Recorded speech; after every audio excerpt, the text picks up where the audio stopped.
पण महाराज तुमच्या मनी नक्की काय आहे? नाही म्हणजे काही विषप्रयोग वगैरे?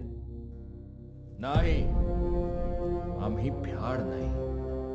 शत्रूशी समोरासमोर लढून त्याला नामोहरम करणं ही आमची परंपरा आहे आणि म्हणूनच आमचा कुठलाही मावळा निशस्त्र शत्रूवर कधीही वार करत नाही.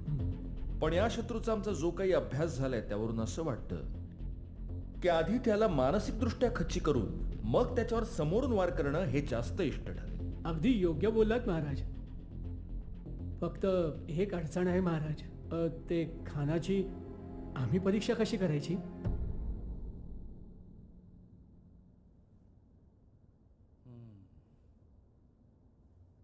आता यांना कोण जायला सांगणार आहे तिकडं त्याची नाडी बघायला?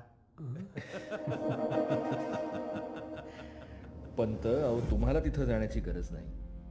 गोपीनाथ काकांनी आणि नायकांनी त्याला पाहिलेलं आहे.